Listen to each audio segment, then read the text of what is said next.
Salutations, ladies and gentlemen. Welcome to Podcast The Storm, where social awkward outcasts, crazy weirdos, and all-around nerds convene to talk and debate all things pop culture. With me, as always, is my co-host, the nerdy occultist, aka the authenticator, Dalton L. Mortimer. Hello, folks. It's been a long December, and there's reason to believe maybe this year will be better than the last. The cynic in me is saying that's bullshit, and it's gonna get worse from here on out. Oh, hush. And I am your host, / Time Lord Wannabe, the brainstormer of pop culture. How's everyone doing tonight?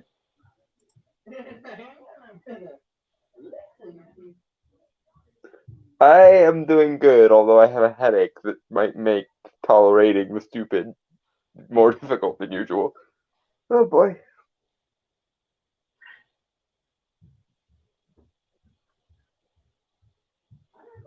Pray for him, folks. Oh, wait, no, that doesn't work.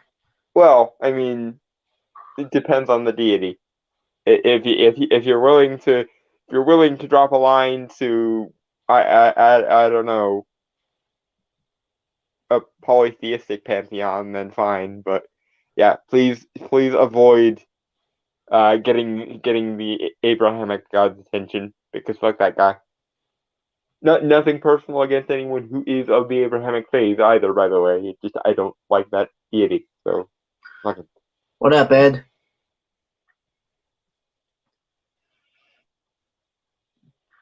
Alright, so yeah, pretty much since we did kind of just a full-on theme month, we're playing catch-up for pretty much the whole month of January. Yeah, because apparently as soon as we turn our backs, Marvel and entertainment media in general was just like, dump all the news, all of it. We don't have. I don't really think, like, at least for the next few weeks. At least I don't know. Maybe the last week of January will be free, catch stuff. But yeah. Yeah, we're not hurting for new content for the foreseeable future, at least. So our first one is. Oh boy. This is gonna hurt. It's gonna hurt. Yeah, so this is the Batwoman Season 2 trailer from the CW. It's only 1:10, Dalton, but knowing us. Oh God. We can hope. We can hope and dream. Yeah. Alright, so full context.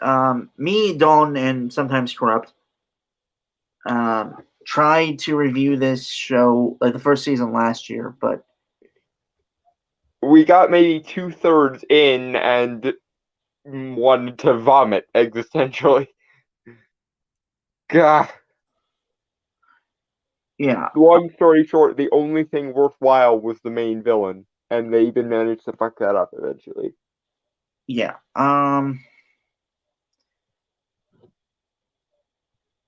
And plus, with all the things we had heard and kind of covered on this channel ourselves, about season 2, we're not exactly what's the word? Optimistic. That, and also we're not really holding. Yeah, not holding our breath. I'm trying to think. Although Brainstormer did fix Batwoman in a episode of his show, so everyone go and watch Brainstormer fixes Batwoman. It's Brainstormer rewrites. So if you guys don't know, and this is a weird plug because this is also also my channel. So I have another. I have another channel that is Brainstormer Pop Culture, where I basically do rewrites or pitches for stories and stuff. About a year ago, I did a Batwoman. Mm-hmm.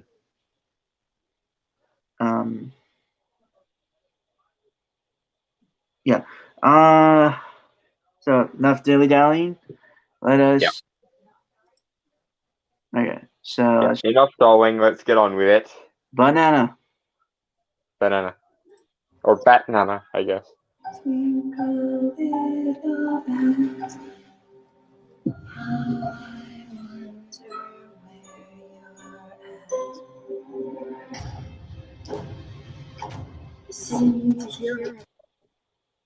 It needs a Batwoman. I don't want to give up hope that Kate's alive. And what's weird is, it's kind of similar when we reviewed the first season trailer, is kind of early, the early part of the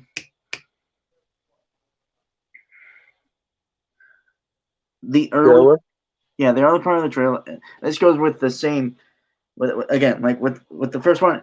That was a while ago, actually. Like, I don't remember how long it's been since we watched the first trailer.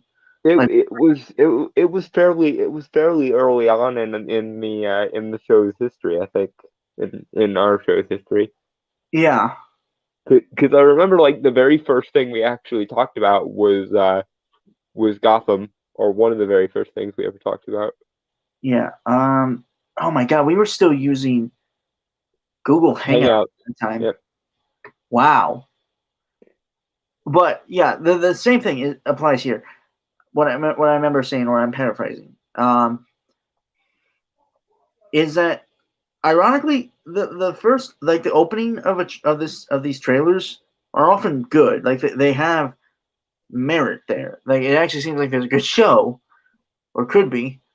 Yeah. But then they fuck it up. Unfortunately, there is some stuff that was in here that I have. Well, I mean, like, I don't have, like, big issue, but here's the thing: I don't feel anything really. Yeah, and also, why doesn't she say the city needs a hero? Why does she jump automatically to a Batwoman? Especially considering this is fucking Gotham, ergo, everyone's first thought when it comes to Gotham should be Batman. But, it is the current year, therefore, the idea of anyone defaulting to a Batman must be misogynistic for those reasons. Yeah. Whatever happened to Kate Kane?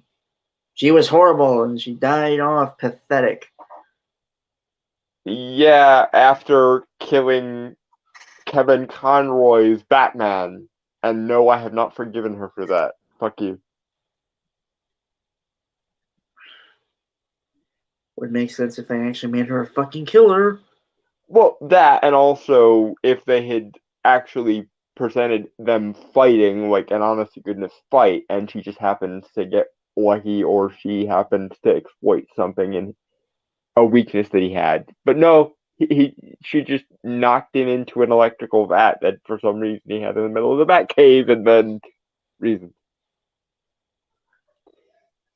So the one time we as DC fans get Kevin Conroy as Batman in live action, he goes down like a bitch. Because empowerment, I guess. Batwoman uses guns, for fuck's sake. Like, you had Green Arrow kill in his first season for story reasons. Granted, it was 2012 when story actually still fucking mattered, kinda. Yeah. Where like this whole deconstructionalist Frankfurt School nonsense was just kind of beginning to show its ugly head. Oh my god.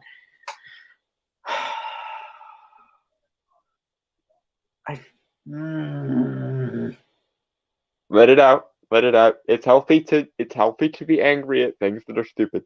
Okay. I think I covered this before, like on one of our reviews for some of the episodes. Maybe when we talked about my rewrite after I did it. But why the fuck did you ruin Kate Kane as a character? Like, I did research.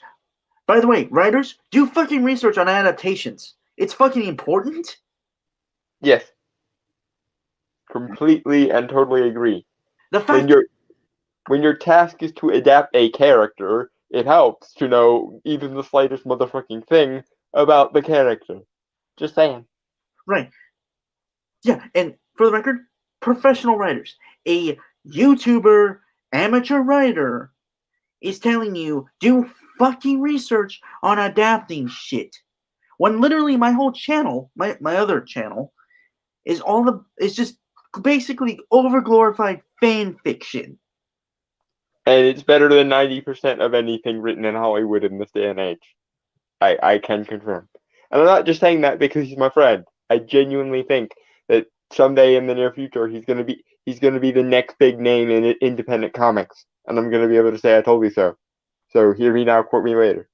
No, but yeah, I saw a few people cover this. Didn't get to really watch the reactions to it because I wanted to have a. You were trying to come in fresh with your own take instead of borrowing stuff from other people. And like they're treating like okay, again like I haven't watched the whole first season. Mm-hmm. I watched like the first 5 or 7 episodes. I think we made it all the way to episode 7 before you guys gave up, and I tried for like episode 10 before I eventually gave up. Like there's stuff in that show that can work, but like I said, I genuinely found Alice to be an interesting character. Granted, they fuck her up later, but she was at least like an entertaining antagonist. But like I'm fine with like having obscure characters take the spotlight more. Yeah. Like Dawn can attest to this. Like I'm writing a script that's Batman related, and I talked about it a little bit, and I'm using a very obscure Batman villain. Yep. For story reasons. Mm-hmm. Humpty Dumpty, or Humphrey Dumfrey is his real name. He was actually in the Big Beware of the Batman cartoon, which I didn't think was bad. I think it just needed some tweaking and animate, like just a lot more time. Honestly, it feels like it was kind of not rough draft, but it needed like that another look at. But that's something for another time. But okay, so we have little Loki Fox. Hiss, boo, groan, sigh. Like, I hate this character because it's not Luke Fox, like from the comics. And I get it, that's fine. Like, but the actor doesn't look. He looks so fuck. You know what? It's gonna give me flack, but fuck it. We're getting flack anyway. So, he looks like a generic black nerd. He does. But he looks like someone that I could probably beat the fuck out of, and that's saying something. Yeah. But the thing about Luke Fox from the comics, not only is he like a brilliant MIT graduate, I believe he's also a former soldier. Yeah. Which would have been interesting with Kate fucking Kane, who is also a military graduate. Well, no, she's a dropout because stupid, but Well, no, At no, least, not stupid. It's just in terms of like today, it doesn't make sense for why she was yeah, kicked out of the academy. forced arbitrary nonsense in this day and age. Yeah. But that would have been an interesting play to have, but nope. And I said this when Corrupt was on. They basically made the motherfucker a Gordon Good brother. And They I can't did. do that shit because I'm a fucking Hispanic. And also I grew up in the hood. Yeah. So before anyone shits on this idea, I am a crippled gay nerd and a religious minority, and Brainstormer is Hispanic and grew up in the inner city. So fuck off. Yeah, no. Mainly, I just point that out because he's a fucking loser. He's a tool. Yeah, Complete and utter tool. a terrible fucking character, which can be said about every goddamn character in this fucking show. Yeah, and it's not even necessarily the diversity initiative that is the problem. Because look at a show like The Magicians. Excellent show. Very, very diverse cast, and very much intentionally so. And yet every character in that show is alternately a badass at some point. Even characters who are bitches, like Margot. She is the quintessential mean girl, mean bitch, but she's also a badass. So you can make quote unquote diverse characters interesting. They don't all have to be spastic tools.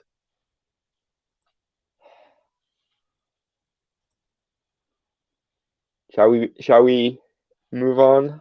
Yeah, one sec. I'm pulling up like this rally scene, which I don't. Okay, look, I get it's trailer, so we don't know the full context of this scene, but the signs are fucking stupid. Oh God, what fresh hell is this now? You don't see this? I can't know the screen froze. I can pop out and see if I can pop back in. Sure.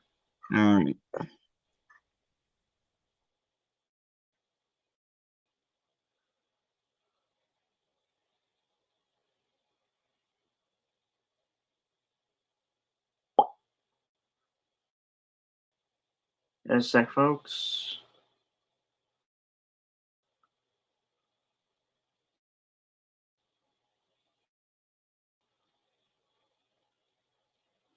Yeah, just one sec.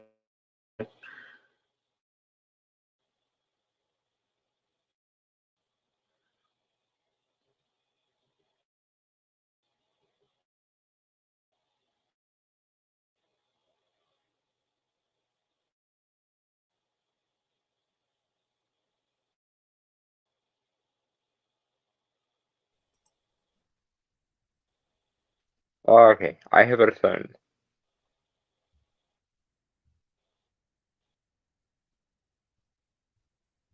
And Brainstormer left. That's weird.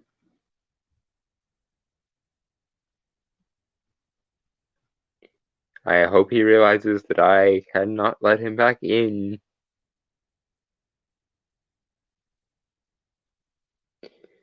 And as per usual, the obligatory technical difficulties portion of the stream.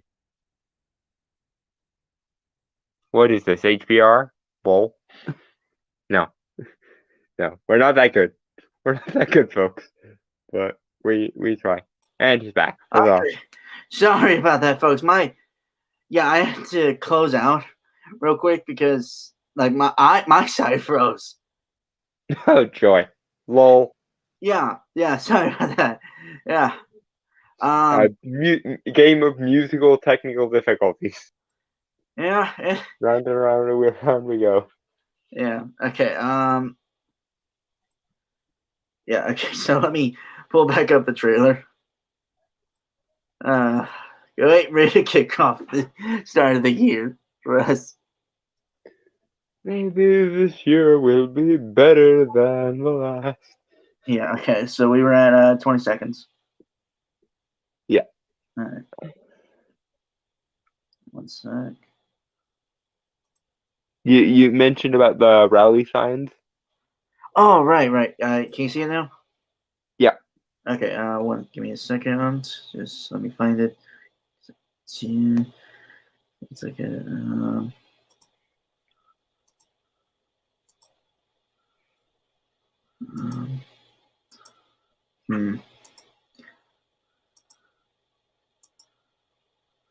Okay. Okay, what do the signs say? I can't read them. Okay. One says Gotham loves Batwoman, and like loves is the biggest word there. Like it takes up the whole middle of the. Oh God. Yeah. My question though is, what did she really do anything worthwhile once she was Batwoman? Like, From what I remember, no, she was mostly dealing with her own personal shit, dealing with her. I think Alice was ultimately her adopted like sister or something.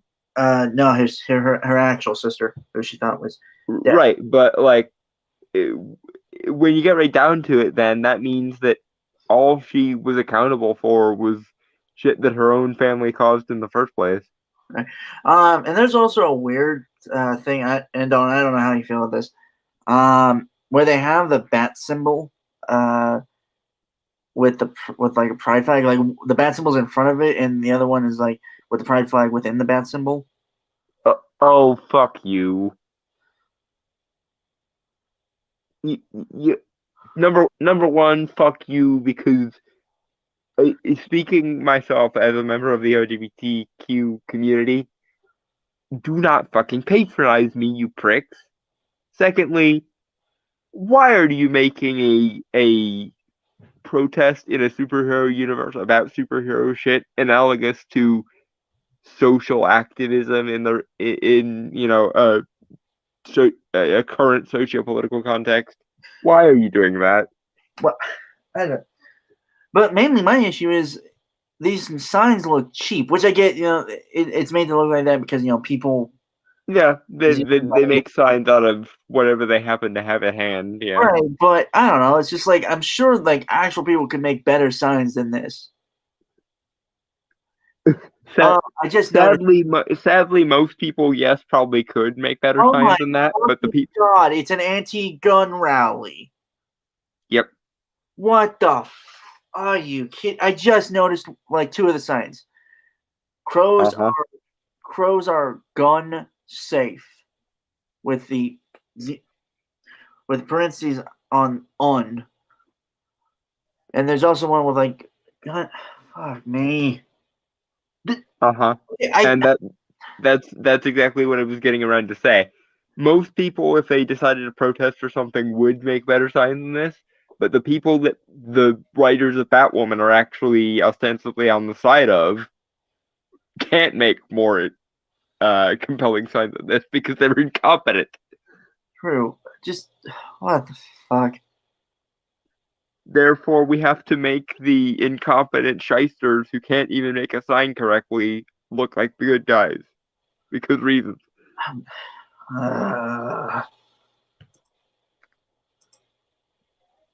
Okay. Everyone just seems so distraught about Kate Kane being gone. No one gives a shit.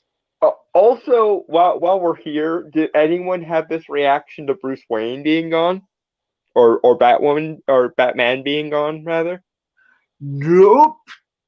Yeah, apparently the 20+ years of Batmaning amounted to jack shit, but the 6 months that Kate Kane has been doing it really resonated with people because reasons. And look, and this is also something interesting that people kept bringing up with like the first season and stuff, is why don't like one of the Robins, maybe Nightwing or something, take over, right? And I can understand that, but I think with the CW verse, honestly, what I would have done was Bruce Wayne hasn't really had a need to take a Robin in a while, yeah. Yeah, and like my idea is that he's tried to look for proteges, like with Luke maybe being a contender, like the most qualified contender. And he's had failed proteges before because there was something in them that he just couldn't bring him, like he couldn't really fix or like Mm-hmm. Something like that. So yeah, I mean, like, obviously, I would be cutting a major part of Batman lore from this universe, Mm-hmm. but I think in terms of like trying to do the story or make it the story more plausible, it makes sense to do that. Yeah, it makes it at least more consistent to not. Yeah. Yeah, I don't want to do it, but I think in terms of trying to make sure this story works. Yeah. It kind of it at least has to be alluded to that it's there. Yeah. Okay. So shall we banana as they protest about arbitrary bullshit that shouldn't even be an issue anymore? Well, we're past that, so I think. Mm-hmm. We have a look at Ryan Wilder, I believe her name is. Uh-huh. I believe she's a character from a DC anime movie. Yes, I think you're right. Or like a new character from the comics. I'm not entirely sure. I'll look it up as we watch along. Mm-hmm. All right. Banana or Batnana? Banana. Give me a chance. Kate is Batwoman. Time to be powerful. I met the new girl. She's gonna be a handful. Batwoman does not kill. Boo! Why is it that this seems like they should have done this for season 1? Because they had the extra 5 minutes in between seasons to think about things, maybe, which they probably should have taken beforehand. But if they had done that, they probably would have just ended up basically doing your idea of actually taking the Kate Kane from the comics and doing something with her. Yeah, I'm looking up Ryan. Ryan Wilder. Thank you. Okay.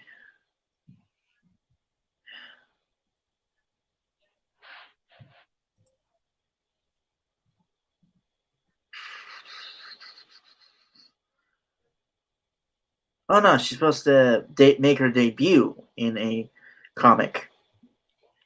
Okay, so they created a character for the show, and then they told the people who make the comics, and the people who made the comics decided to run with it. All right. Batgirl number 50. It's already out apparently. Hold on. I am very curious. Yep. Google who.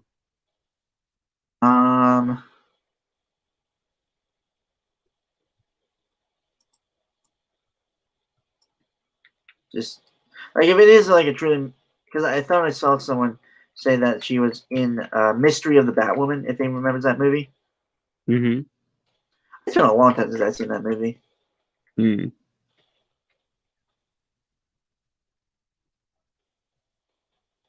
Oh no, that's not okay. No, that's not.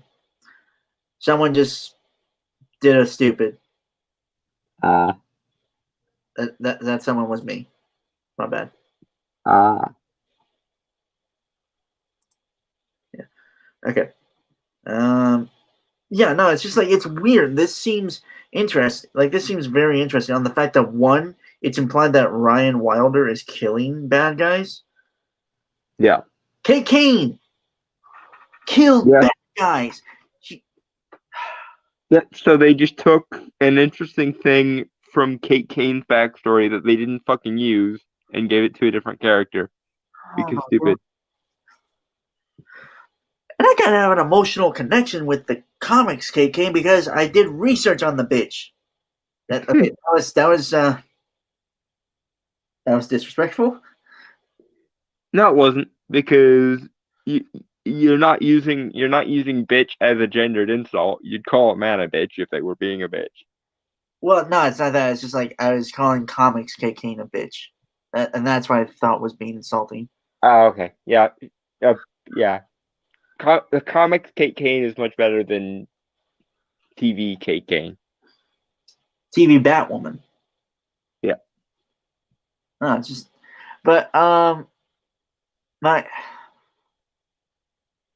yeah, it just seems with the whole year the whole extra year they had, it seems like they thought a lot of shit out. Things that should have been fucking done prior to season fucking 1, you goddamn motherfucking idiotic cunts. Yeah, because it would have taken, all 5 minutes, especially with an entire team.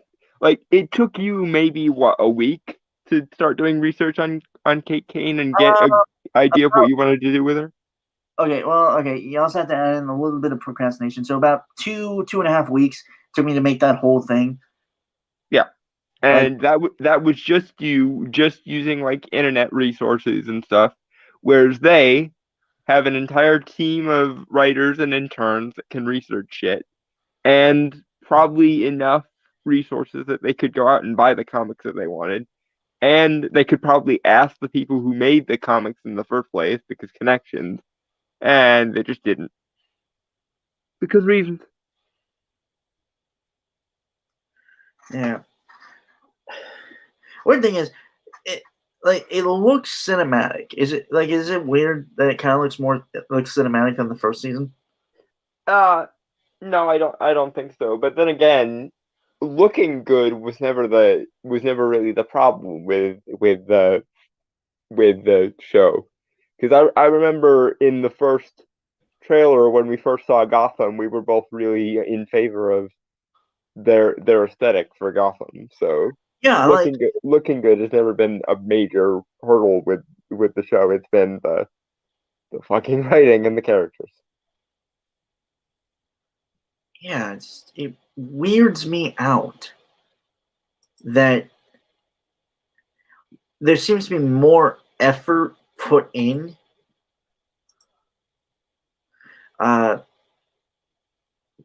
Put more into the visuals than the writing. Yeah. Because apparently the people who are doing the, like, screenwriting and shit for the show know what the fuck they're doing, and the people doing character and plot writing for the show don't. Yeah.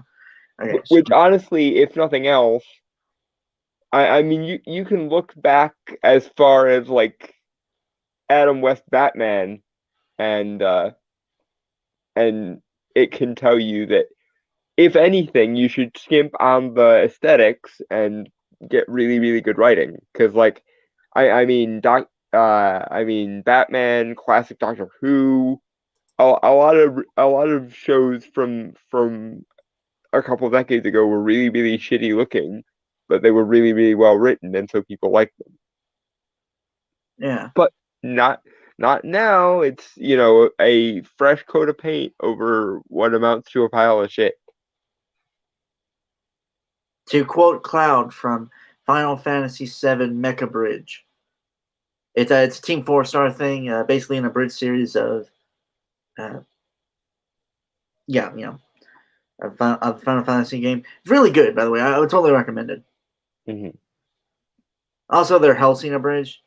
Yeah, but quote. Right. Quote is, a shitty house is still a shitty house. Yeah. No matter what kind of paint. Well, I might be paraphrasing that last part, but. Mm-hmm. Also, I want to bring up.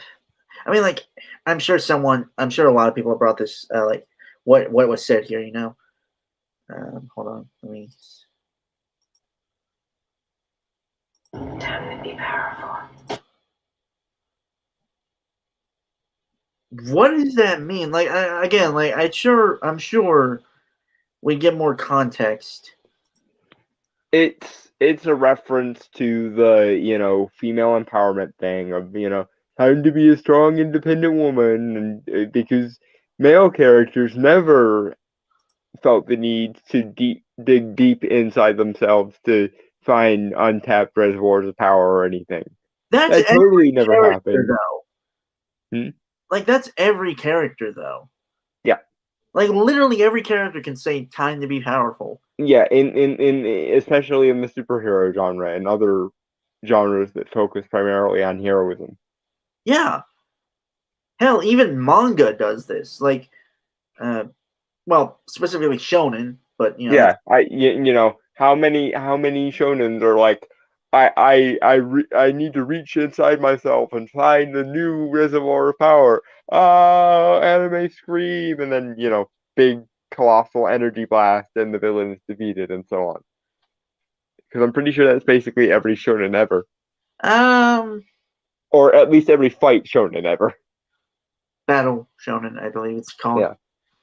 But everything that ever took its cues from like DBZ and so on. Yeah.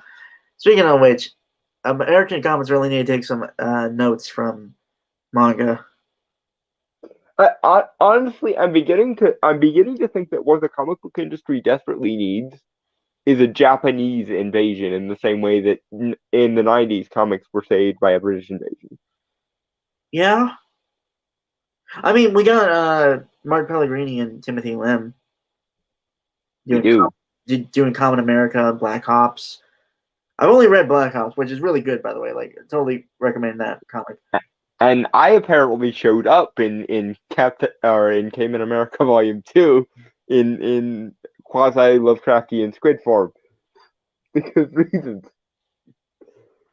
I wonder if we can ask if we can put that on like have that like as a picture or something. I need to like redo my channel intro and have that as one of the clips in it, because that's cool. And also, Tim and Mark, if you guys ever see this, you guys should do like a parody of Mike Mignola's Hellboy universe using that character as like the Abe Sapien. And I'm not just saying that for self-serving reasons, although obviously I would be extremely flattered if you did that. I'm saying that because it sounds like a really cool idea. Hey, I say this as his friend, guys. Please don't stroke his ego. He already got a big one as it is. Oh, shut up. We can't all be morbidly depressed all the time. And for the record, I have plenty of that in my own right. Yeah. I did want to bring up the costume, and I do know that they do. I do think they give her a new one soon. Because if you remember, hold on, let me screen share the other. Like I pulled up the picture. I believe was like the. One sec. All right. Yeah, this is the picture for her Batwoman costume, which looks amazing, by the way. I'm not gonna lie. Mm-hmm. Like it looks like a real superhero costume. Yeah, which again, why wasn't this the first model of the costume? I don't know. I think the original one looked better on Ruby Rose. Okay, yeah, that's I guess, but I'm sure you could have tailored something like this so that it fit Ruby Rose. I don't think it would have been that hard. Man, I just blame Ruby Rose for giving up. I mean, she got injured, so I can understand her perspective on it too. Plus, let's be honest. If the most impressive and important thing on your resume is freaking Batwoman, aren't you just waiting for an excuse to get off it? Okay, fair. Well, I thought she left because she didn't want to be Batwoman anymore. I thought she left because she got injured and she decided just not to do it anymore. I think it was a combination of things. I'm not entirely sure. But yeah, no, I like this look. I do think that what they're showing again, like this is probably like the first couple episodes of the season.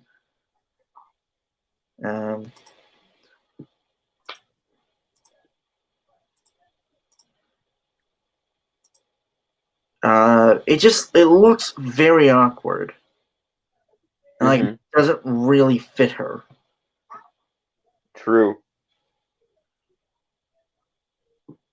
Yeah. Okay. Ready? Yep. Bet nana. Bet nana. Alice is planning something big. Don't kill me, but I made some alterations. You want to see? Ooh, look. You're Batwoman. Batwoman. New episode starts Sunday, January 17th, stream free next day, only on the CW app.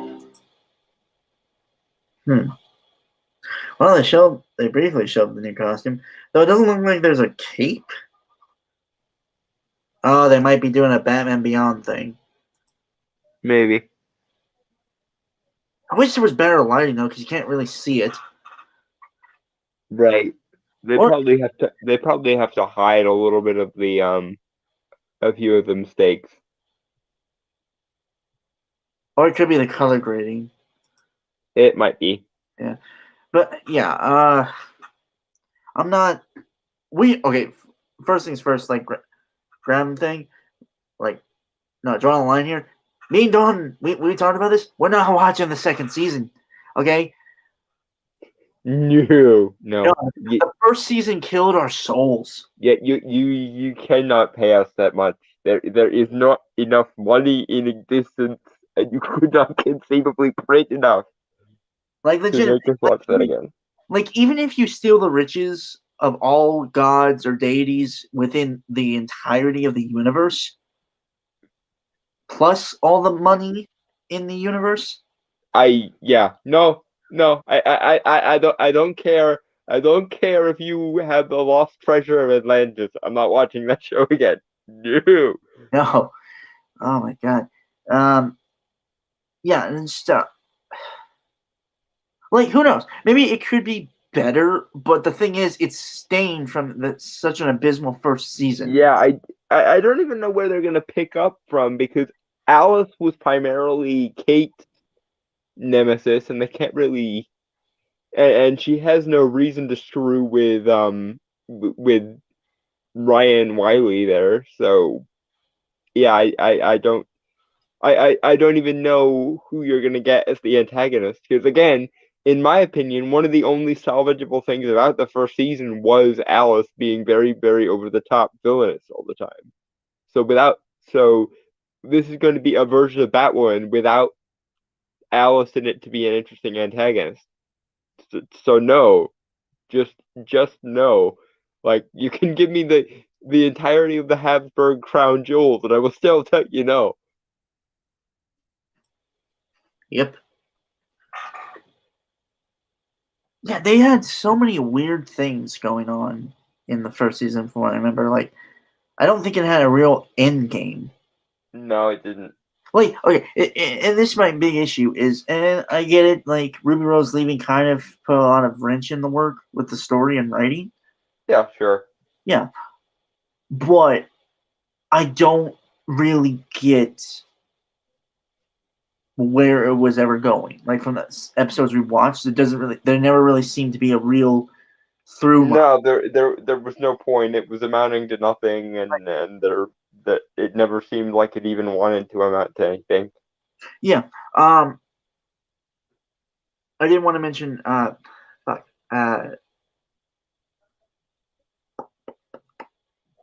Damn it. I was losing my give me a sec. Trying to find my train of thought.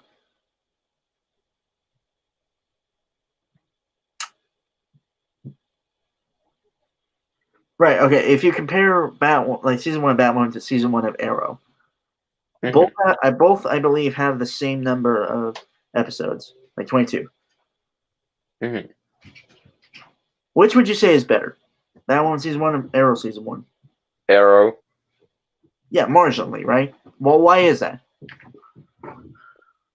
Because they actually cared about the story enough to tell the story. Okay, but why do you care about the story? That's the main question. Like with Arrow compared to Batman, why do you care about Arrow's story more? Because they actually bothered to set up a story that was worth caring about and remained fairly consistent with it. Details, don't details. That's what I'm trying to get at. Ah.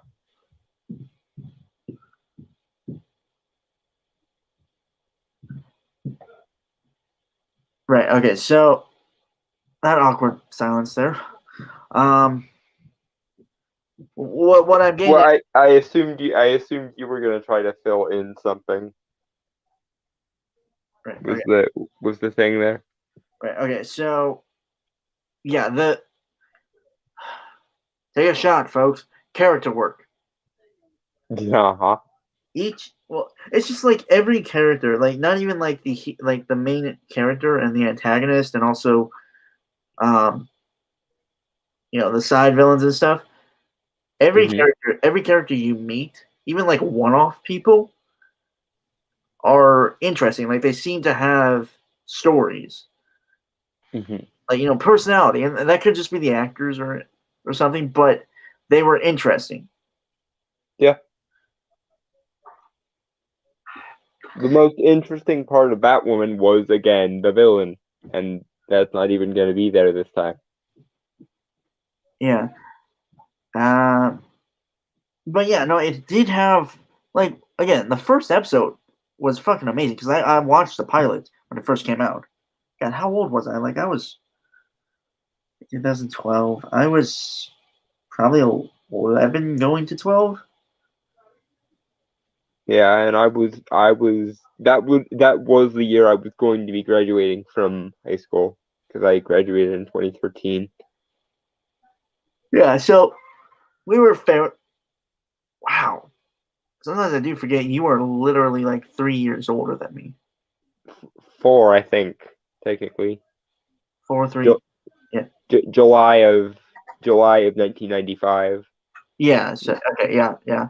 But yeah. It had, for one thing, it just had a groundwork that worked. Hmm. Like it had interesting character conflict, a story about the world, Starling City. Yeah, interesting aesthetics and character gimmicks and so on. Uh-huh. Plus the soundtrack too. Yeah. Thank you, Blake Neely. He's the composer of the Arrowverse. Aha. Yeah. But yeah, no, it's just like the fact that I think you can tell the effort was put into Arrow. Like, sure, it was kind of taking a lot of inspiration from like Nolan's Dark Knight trilogy, like in terms of tone and stuff. The But hilarious thing was, Arrow originally was imagined as a sequel to Smallville and was supposed to star the version of Green Arrow from that. honestly, But I'm honestly uh, I'm I'm glad it wasn't. yeah, they changed it. They changed enough that it couldn't work as one. Although I would still be interested to see that version of Arrow, the version that takes place in the Smallville universe. Yeah, but yeah, no, I like Arrow because yeah, sure, it's dark and gritty. Well, it's very interesting. Like for one thing, it does have the Robin Hood aspect that Green Arrow was known for. Yeah, because it's freaking Green Arrow. How could you not make Robin Hood references? Yeah, I mean, I don't think it really covered much of the social commentary thing that Green Arrow did, like with Neil Adams' run. No, but if it had, we would have gotten Batwoman a few No, no, years no. early. I mean, like how Neil Adams comics did with like Green Arrow and Green Lantern thing. Right. I think it True. focused. I would have been interested if they had done something. I mean, like there was in like the first season, there was the whole rich that the list. Yeah, the classism aspect. Yeah. Um, but it's just like Remember when you could touch on social issues without it fitting into an overarching framework that was fucked? That that was a good time. Pepperidge Farm remembers. Yeah. Um, but I also like the through line that at the end of season 1, and spoilers by the way if you haven't seen a like nearly decade old show.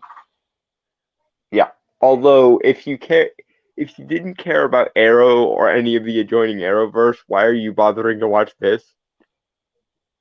Because that's sad. The idea of starting your exposure to the Arrowverse with season 2 of Batwoman. Is Flash still going on? I don't know. I know it was supposed to go on, I think, for one more season after Arrow ended, and Arrow ended. So I think there's at least one more season left. Hmm. And then maybe John Constantine will get a show back, and they'll get Matt Ryan to do it. I'm not letting it go. Greg Berlanti, you know he's good. We know he's good. Just give me a show back, damn you. All right. But yeah, no, it's just like it was actually pretty masterful, right? I mean, like it was still a CW show. Obviously, there was some Right. TV restrictions and TV budgets and so on, but still good. Like yeah, even so, it was really good. yeah. Anyway, goddamn. Vietnam. No, we're done. That was the end of the trailer. Oh, thank fuck. Yeah, it was only a minute 10. At least it was brief. Yeah, the old one wasn't. No. Okay. But yeah, so yeah, we're moving on. It's another DC thing. Maybe it might. This is for comic geeks, by the way. Mm-hmm. Be honest, you and I haven't really covered this much because I think mainly we're just kind of ambivalent to it. Yeah, it's yet another event comic, and I'm just not. No, it's not an event comic. It's a series of comics. Like it's like an Elseworld series, I guess. Yeah, can we just have the characters doing what we know the characters are supposed to be doing and not reinventing themselves in 5 minutes? Can we have that, please? No more events, no more tie-ins, just characters doing what we know the characters should do. Please. Hmm.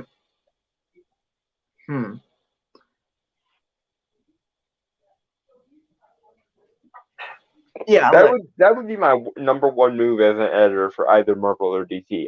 A like 10-year moratorium on events and reinventions of characters. I don't know. Like this looks better than anything Marvel puts out because it looks like there's some thought put into it. Yeah, but the same could be said for New 52 and I forget what even the most recent one was. Rebirth. Rebirth. Rebirth, yes. Yeah, but no, this isn't like a full reboot or anything. This is just more of a line of books, I guess. From what I remember. Well, I hope they'll be good, although I have my doubts. You're doubtful of everything. Not everything. I can acknowledge when something is very, very, very good. It just so happens that doesn't happen as much as it probably should. I don't believe you.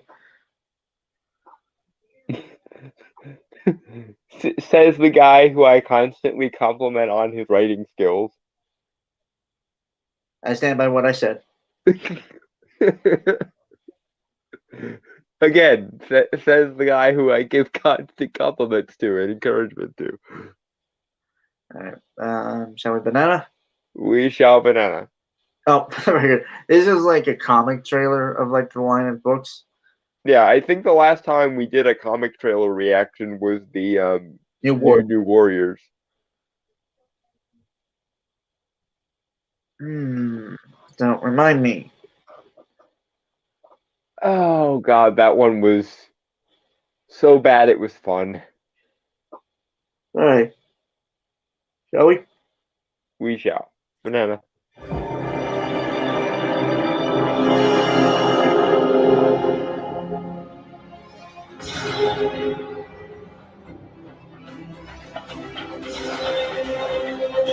Who are the new heroes carrying on the mantle of old?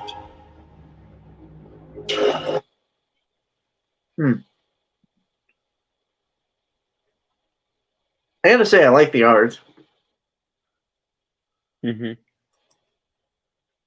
Still curious about the whole story. I mean, like, these are supposed to, like, kind of show possible futures, like, each series. Yeah. Which I think is interesting. Granted, probably most of them are not going to actually happen, but... Mm-hmm. Because that seems to be a standing thing with both Marvel and DC. Whenever they show alternate universes, you can almost be certain that that's not what the actual future of the character will be. You know what I would love, and like Invincible did this, and again, I hope the series, like, well, I'm sure the series will do this, like the animated series. Mm-hmm. But the thing with Invincible was Robert Kirkman, guy who did Walking Dead. Mm-hmm. His series constantly changed and evolved. Like heroes became villains, villains became heroes or anti-heroes. Mm-hmm. The status quo constantly shifted and changed.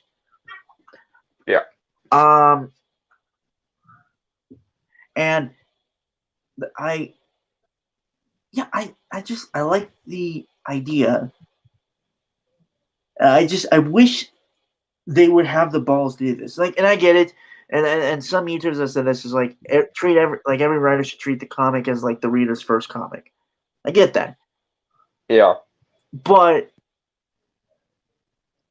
I always feel like it's more interesting to have a comic in a world where it feels like there's a massive history that you're only getting a peek at. Yeah. Yeah. The whole show don't tell thing. Yeah, because like if you kept so much of like DC's history, I mean like if you had an editor who was willing to do something like that, Mm-hmm. like keep some stuff from the 90s or like the 80s or stuff. Mm-hmm. Like I'm talking events, well maybe not events, but things like that. You take it and like you keep that shit, and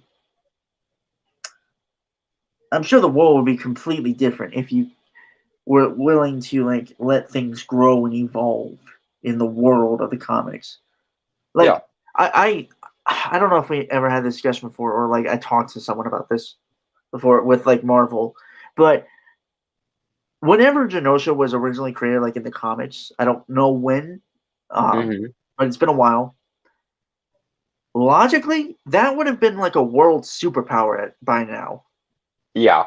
Or people would be. It's like with the actual civil rights movement, is that people see people as people, Yeah.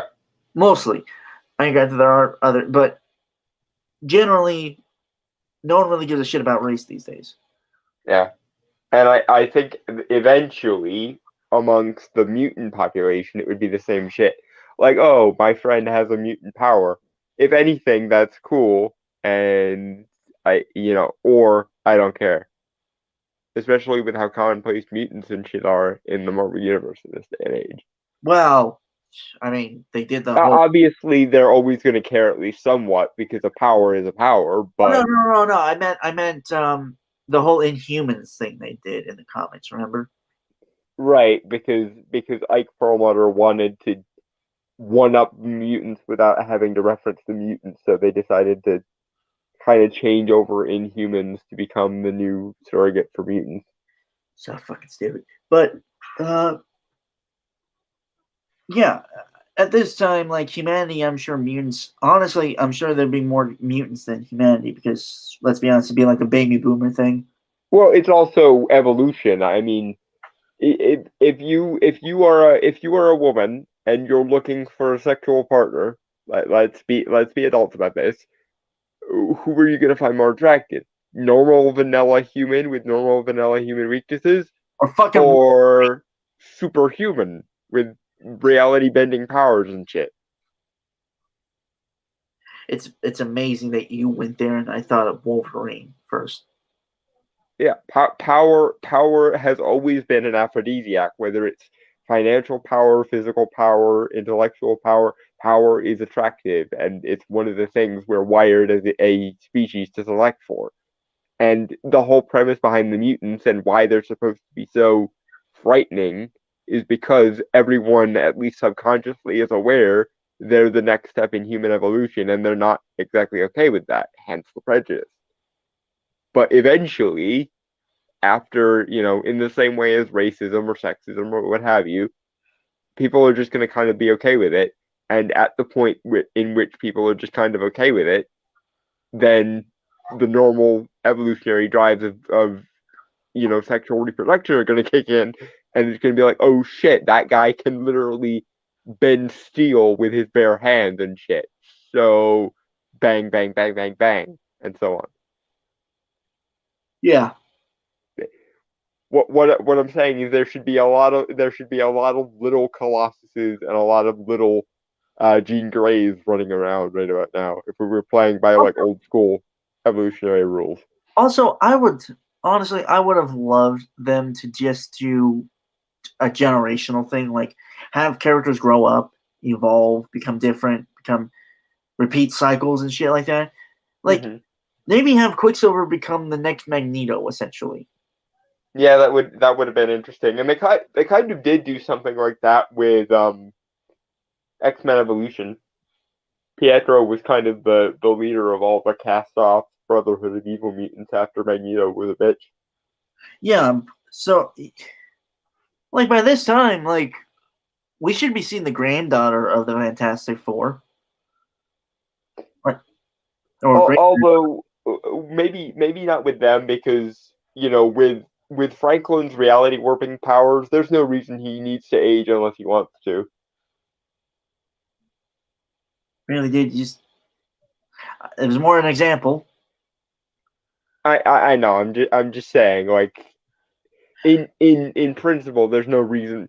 In much in the same way as with Superman constantly absorbing the red or the yellow sun's radiation, there's no reason he needs to age unless he has or unless he wants to. My point, like even with Spider-Man, that's a better example. Mm-hmm. He was a teenager in the 60s, so by the 90s he was what, like in his 40s? Technically. Yeah, somewhere in there. Yeah. Okay, modern day, there should be grandchild of Spider-Man, right? Yeah, Spider-Man and Black Cat, let's just say, for the sake of power building. Like, Wow. maybe they had a fling once. Dude, why does your mind go there? What is with you and power? I'm just saying, if we're going to play with the genetic, matchup thing, then I wasn't, but okay. supercharging powers would be interesting, is all I'm saying. In the same way as eventually I want to see a child of Wonder Woman and Superman just for like an Elseworld story, because I think that could be interesting, especially if it were male, because then you'd have a male part Amazon that existed. Oh no, there are. They just aren't allowed on Themyscira. Mm-hmm. For the record, I remember watching this video where apparently the Amazons would sail to ships, seduce the men, then kill And then fucked. yeah. And then when they had the children, if they were female, they'd stay, but if they were male, they were taken away to be basically slaves. Yep. How's that for your perfect female utopia society, bitches? Yeah. So somewhere feminists cried out in pain and then were suddenly silenced. Yeah, how the fuck I never really liked the Amazons in DC, honestly, because they preach about this shit, but they're hypocrites in that sense. Yeah, it's like slavery and oppression and all this shit is bad. Except maybe when you do it to the men, because the men deserve it, right? Well, no, it's like they always talk about the man's world, but the thing is, they're stuck in ways that are archaic and kind of back. Yeah, they haven't moved on since like ancient fucking Greece. Yeah. Which, granted, ancient Greece was a humanitarian superpower when it existed, but it's been a couple thousand years. Yeah, and well, my point being is, oh god, let's check. Fuck. Is Point. that yeah? My point is like their argument against like their whole outlook on life and their disdain for the world of man is how like yeah the argument I would make is why I mean I don't like you because not because you're a woman but because you're a hypocritical jackass Yeah. and I don't Also, where the fuck were the Amazons when Europe was going through the Dark Ages, please? Because apparently they didn't go through any of that shit. And yeah, ladies, but the wisdom of ancient Greece would have been really helpful during the Black Plague. Is all I'm saying. they were living in paradise remember Yeah, I know. That's what I'm saying. I'm like how, all of the world, pretty much, at least all of the world that everyone knew about at the time, was going through, death and dying and plagues and ignorance and, witch trials and every other thing. But the Amazons were just, isolated on their little island doing whatever for thousands of years. seriously how the fuck do they like how's there not a story talking about the hypocrisy and bullshit that is the Amazons? Because that would require holding women accountable for anything, especially female characters accountable for anything, and that would be misogyny, don't you know? They're murderers, rapists, and child slavers. Yeah, and they stood by for thousands of years and let ordinary humanity die of plagues and disease and famine and all that other shit. Also, So fuck them. I'm honestly surprised there hasn't been a story where Wonder Woman kind of called them out on that bullshit. Yeah, you would think her first thing when she because maybe with most of the Amazons you could make the argument, well, they just didn't know. But as soon as Diana went to Man's World with Steve Trevor and learned about, oh shit, the Black Plague happened, oh shit, the Burning Times happened, oh shit, the Crusades happened, don't you think she would go back to Themyscira and be like, Mother Hippolyta, what the actual fuck, woman? Okay, we gotta. That was okay. What's weird is I think I follow the guy who's doing like the Catwoman art,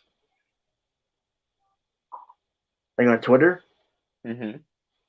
Great artist, by the way. I would totally recommend him if I can remember his name.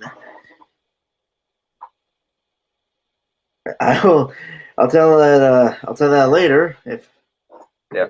To Google. Twitter. Or Twitter. Either. All right. So shall we banana? We shall banana.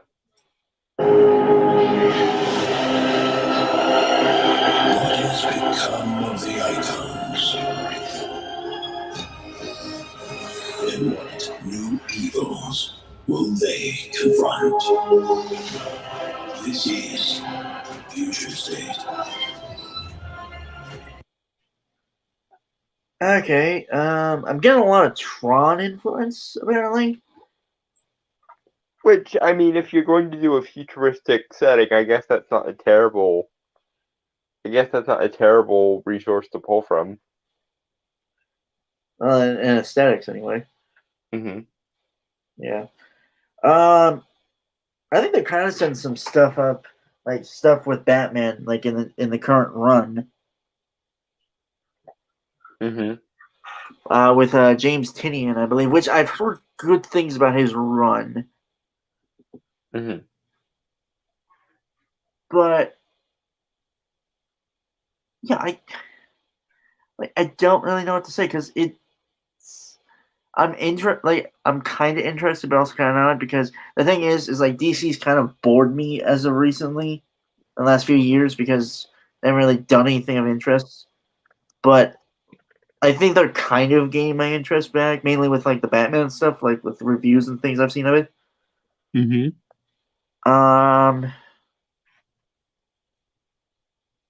And this is kind of interesting me mainly on like how the world has changed But again, like, I'm also kind of wary because I know this isn't really going to stick for long, Right. is the thing, so... Mm-hmm.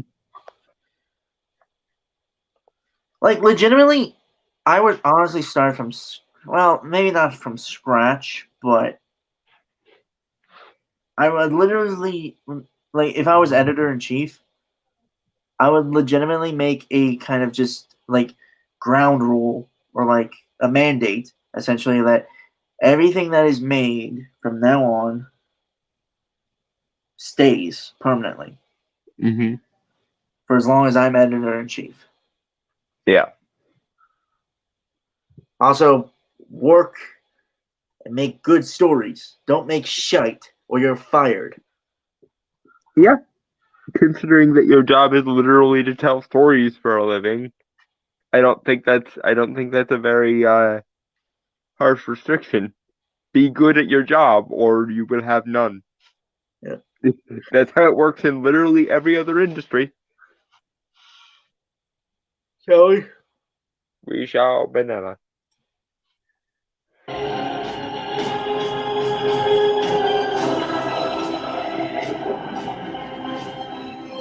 Discover the destiny of the DC Universe.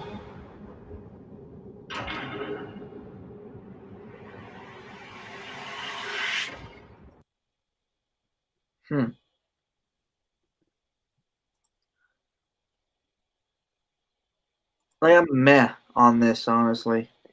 Yeah, I'm just like, can we just play it straight for a little while? Can we just do without the gimmicks and the events and stuff? Can we just play it? Can we just play it straight for just a little while and see how it works? Because I'm pretty sure it would work really, really well.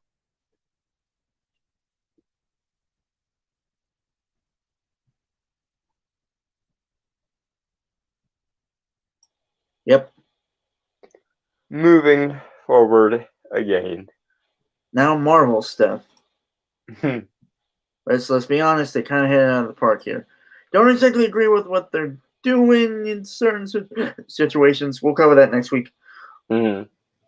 But this stuff, I think, is pretty good. Yeah, as a PR move, if nothing else, it was masterful because the news cycle was dominated for like a hot second by the fact that Warner Brothers wants to dump their entire slate onto HBO Max at the same time it releases in theaters next year. And apparently somebody at Disney called Kevin Feige and was like, "Kevin, quick! Warner Brothers is taking our news cycle. We need you. Quickly, save us!" And he did, because he's good at that.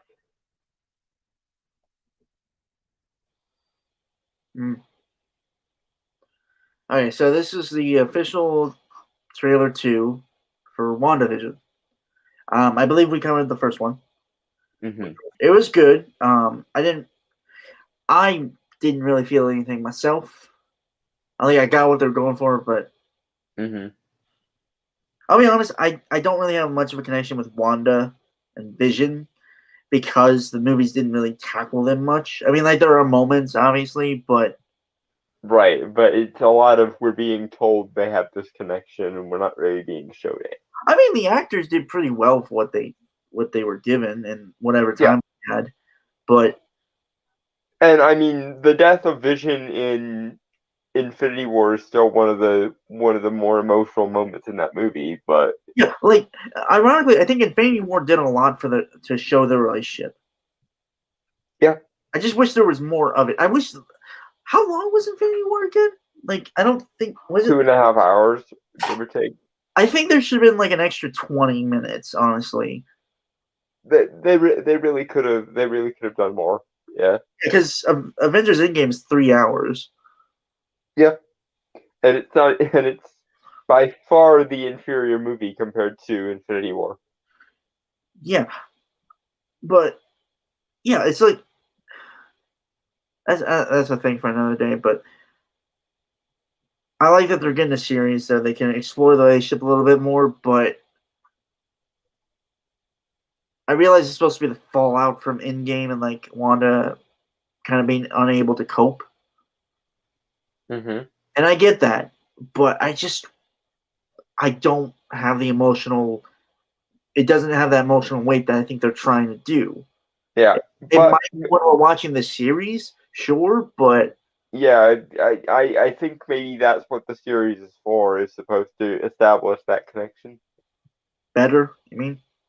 Yeah, Okay. Shall we, banana? we shall banana. So what's a single gal like you doing rattling around this big house? Well, I assure you, I'm married to a man, a human one. What's it been? I'm not like to sleep on the car. Okay. I really love the song choice here. Daydreamer by the Monkees is the song, and it's actually one of my favorite songs, especially when I'm not in a good mood. So I like that they went with that song here. Hmm. I mean, I get it, and I also like how they're doing. I think we both agreed, like the whole going through like generations of like TV sitcoms is pretty interesting, and Yeah, it's an interesting gimmick, but I just hope it's not the entirety of the show. I honestly I hope that all of the trailers have been from like the first 2 or 3 episodes, and that the weird stuff it has not even been alluded to yet. I hope. you said Daydream Believer, right? Yeah, it's by the Monkees with Okay. 2 E's. Yeah, okay. Daydream believer on the homecoming queen. Um, honestly, I'm of the belief that this kind of thing is kind of more of her psychosis than anything. Yeah, I think if anything, Agatha Harkness helped her to basically institute her own psychosis, and her powers just kind of warped reality around her. I think. Yeah, I think they show that happening in the Yeah. trailer. hmm Yeah, I think she basically put a spell on herself, and it's slowly breaking throughout the course of the show. Yeah. And then presumably Doctor Strange will show up in the last 5 minutes and be like, "Wanda, it's time to wake up now." Yeah. I will say I do like the kind of bewitched I Love Lucy. Yeah, a little bit of I Love Lucy, a little bit of Dick Van Dyke Show, like Bewitched. yeah. There's a lot of really great like if you're somebody who really likes classic TV, like I do, there's a lot of tropes interesting, and even just Wanda's nosy neighbor reminds me a lot of, I believe her name was Gladys on Bewitched, Mm. who was always like on the verge of discovering Samantha's powers, but because plot contrivance she didn't. She was basically the OG Mr. Crocker for anyone that is more familiar with Fairly Odd Parents than Bewitched. Mm. I only remember those shows because my grandmother would watch them on TV Land. Kudos to anyone who knows where TV Land is. I think a lot of people know what TV Land is. Either TV Land or Nick at Night. Those are the 2 places where I watch old sitcoms a lot. I remember Hot in Cleveland. God, I only remember. Yeah, that one was actually pretty good. I mean, I only watched like a little bit here and there. I never really got to sit down and watch a whole episode. hmm Granted, I was like, I don't know, preteen. Yeah, you would have been young because that was like before I even graduated from high school. So yeah, That was more interesting than going outside. Believe it or not, I actually used to go outside a lot. you've mentioned to me how much you like going on walks. I haven't gone on them in a year though. Yeah, because COVID. Well, that and also because I'm lazy and tired a lot. So You should fix that for your own good as your friend. And yes, I'm aware of the irony of someone who physically can't walk unassisted telling you should go on walks. Shut up. Oh, no, that wasn't what I was thinking. Shame on you for thinking I'm such an asshole. I wasn't thinking you were taking it seriously. I thought you were just gonna make a joke about it. Shame on you. Like I would ever mock a cripple. That hurts. It's totally not like we mock each other mercilessly all the freaking time, and that's one of the key features of our friendship or anything. Showing banana. We shall banana. We are an unusual couple. Oh, I don't think that was ever in question. We just don't know what to expect.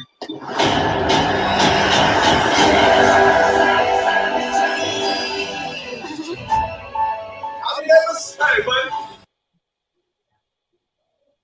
I think if anything, the main fallout of this show is going to be introducing Wiccan and Speed, the twins. Yeah, I'm curious about that too. Because I would imagine that one of the reasons they decided to set Captain Marvel back in the 90s was so that she could have a child, and then they could introduce him as Hulkling. I think.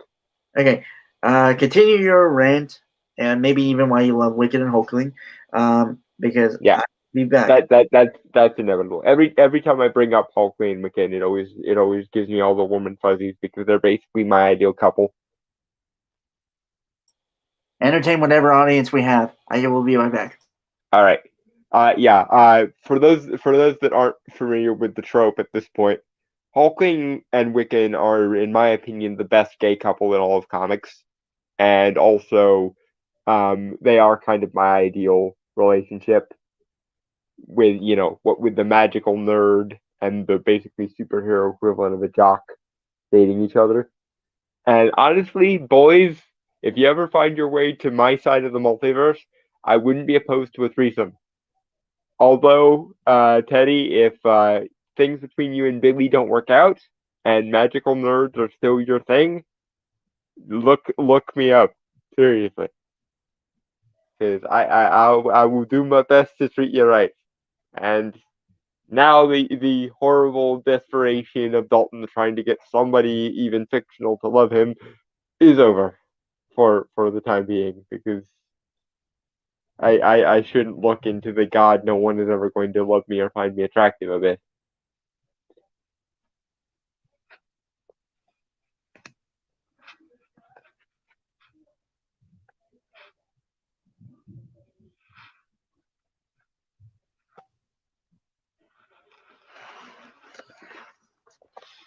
I think my phone might have frozen. Fuck. 1 second while I fix that. Maybe.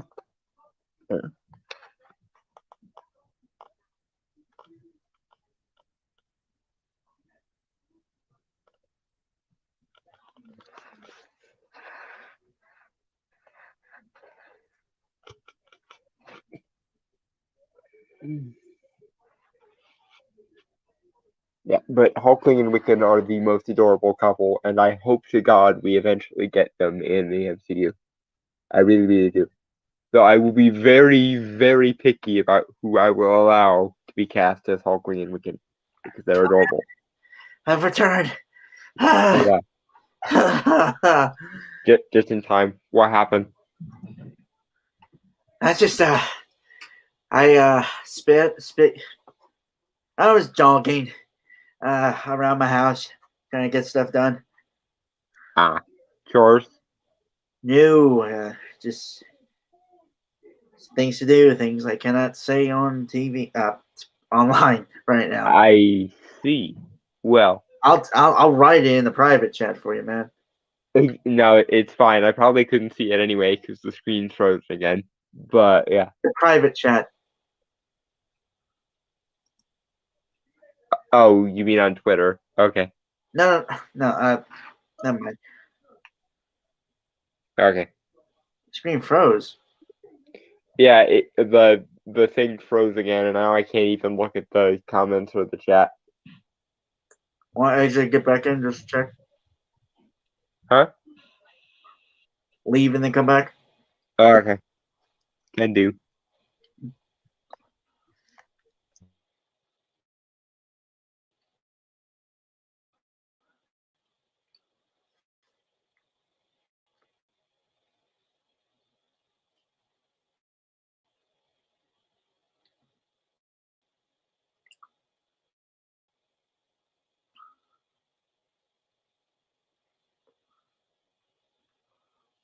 Give me a second, folks.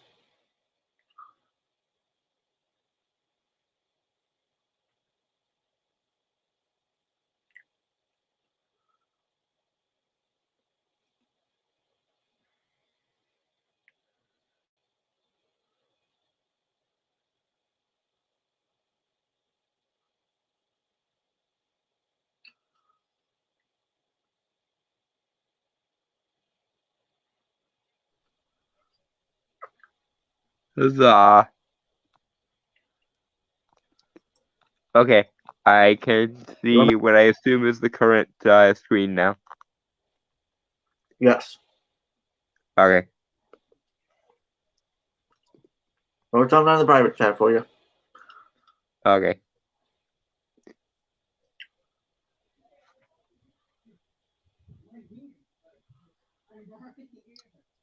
Yeah, so I don't really much to say on the Wiccan and Speed thing because I haven't gotten that much into the comic into those characters' history yet. Mm-hmm. So,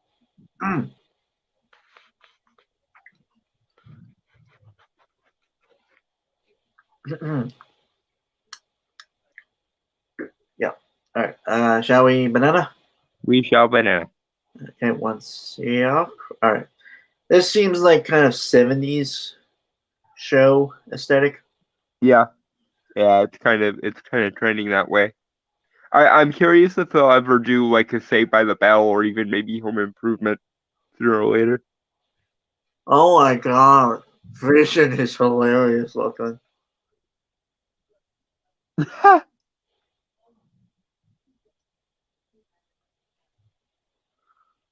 right. Right? Yep. Banana.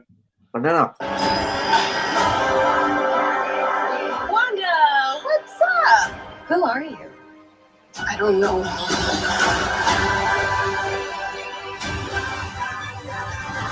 think something's wrong here. Wanda, can you hear me? Who's doing this to you? Yeah, so presumably her I think don't quote me on this, but I think the genre changes from sitcom to sitcom happen each time that somebody tries to jar her out of the illusion. I think every time somebody tries to wake her up, her mind retaliates by switching the genre and the era, probably to get her in deeper or to put her back asleep. It's like a self-defense mechanism, I think. If that turns out to be right, then I called it. If not, then that's fine too. I also want to point out, and this is like my director hat, and it's been a while, so drink to your heart's content, folks. Mm-hmm. Yeah, if you don't know, drinking game, yes. For when I ever talk about filmmaking stuff. Also, he's getting also he has root beer again, so you can drink twice. It's not root beer this time. I knew you were going to joke, so I grabbed a different drink. No, it's citrus drop. Ah. Yeah. And I'm drinking it with my fried potato cuts. Aha. Yeah. But I think the quote unquote real world. Yeah. Because it has different aspect ratios, right? Mm-hmm. Like for the different genres. Yeah. But the thing that looks more cinematic, more like a movie, is obviously like the real world because with the two ratio bars, Mm-hmm. the distinguish it, which I think is really good visual storytelling.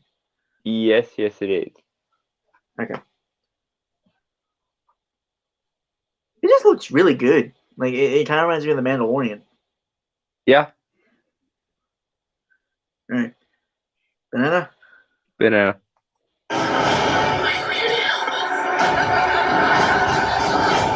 This is our home. Then let's fight for it.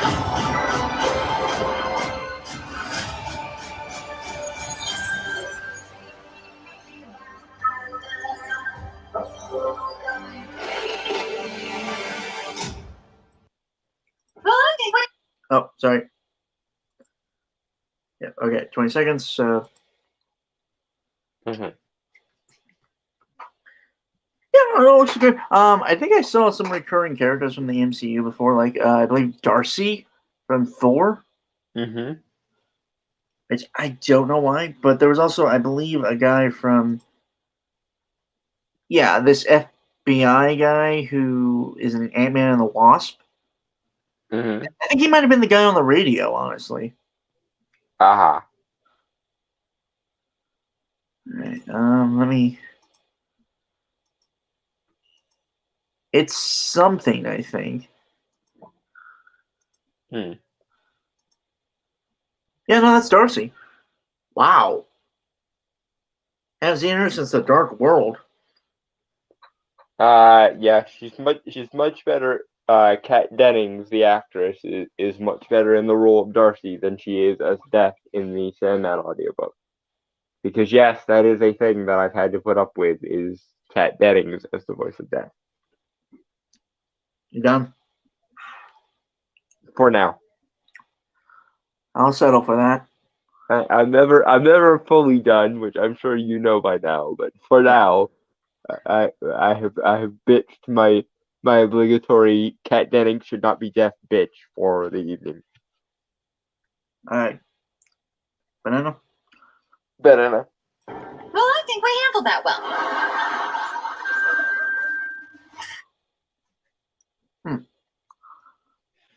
All right. I mean, it looks good. Could be shite for all we know, but Yeah. Again, I'm really hoping the sitcom gimmick occurs when somebody tries to jar her out of the hallucination and her mind changes genres to kind of compensate. And I'm also really hoping that this is what we've seen in the trailers so far. I'm hoping is just like the first 2 or 3 episodes, and that the rest of the series will be her actually having to deal with the madness. I hope.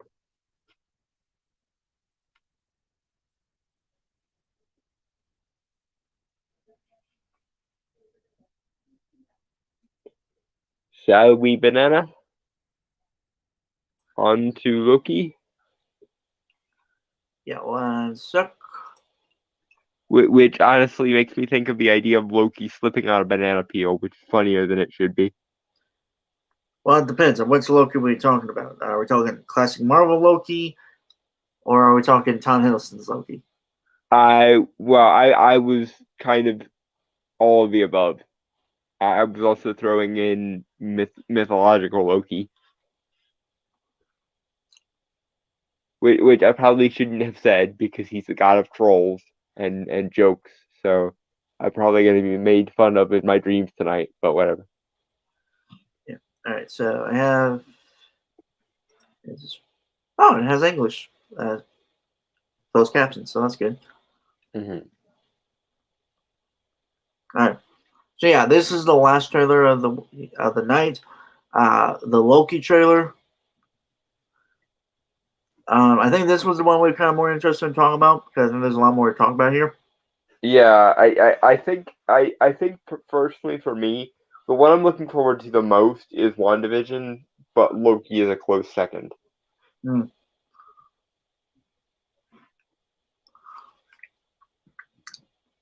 I'm ambivalent to everything. We know. No, it's like after Captain Marvel and Endgame. Yeah, Endgame was a massive disappointment. It ironically had very little Endgame. I wouldn't necessarily say that. It's just like I didn't feel as much as I thought it would. Yeah, and I've made my bones known about the fact that I think copping out to basically what amounts to a glorified time travel clip show is an annoying way to end a 10-year arc of like 22 movies. Especially because Infinity War was so much better than Endgame. Anyway, now I'm done for the time being. Well, not to toot my own horn, but I did do a rewrite series on Endgame. I wasn't really able to. There was just so much to do, so I had to break it up into like 4 or 5 parts. Mm-hmm. You can scroll through my video list on my other channel, Brainstorm Pop Culture, to check them out. Mm-hmm. It's a pain in the ass to edit, I know that. Anyway. Banana? Banana.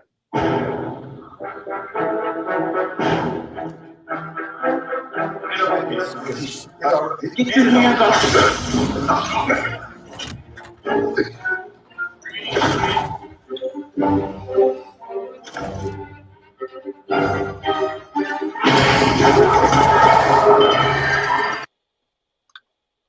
me! So obviously this is an alternate timeline. Yeah, created by the fact that Avengers era Loki escaped with the Tesseract in Endgame. Yeah. Minus a few years of character development, but you know. Yeah, maybe they'll bring it back around again. Like, maybe the reason why Loki was so much more calm and reasonable in Dark World was because all the shit in Loki happened to him in between Avengers and Dark World. Interesting. That would certainly be an interesting way of evening out the character development and making it seem like it was a consistent character all along instead of poor writing. And also it closes a time loop. Yes, which means no world-breaking paradox that everyone's gonna have to shoot him over. Mm-hmm.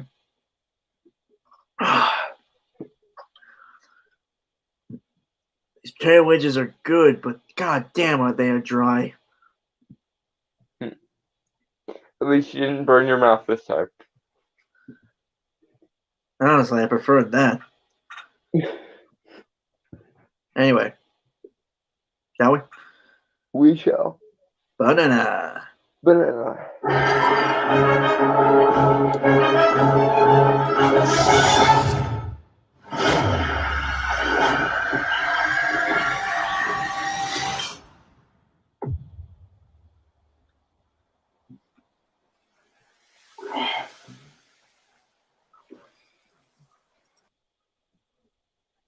I gotta say,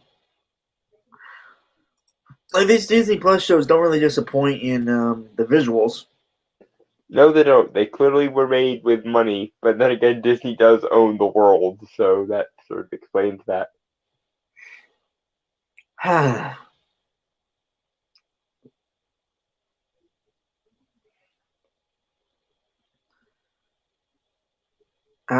So far I really have nothing to say because I guess there really isn't much story yet.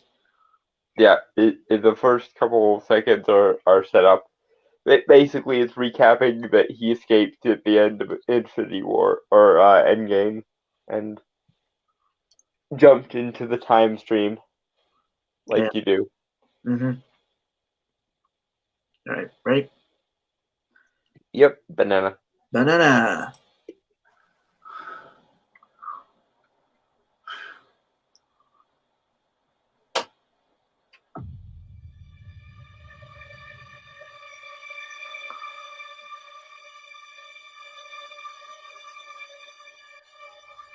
You taking me somewhere to kill me?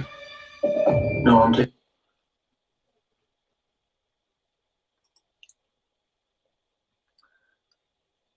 Okay.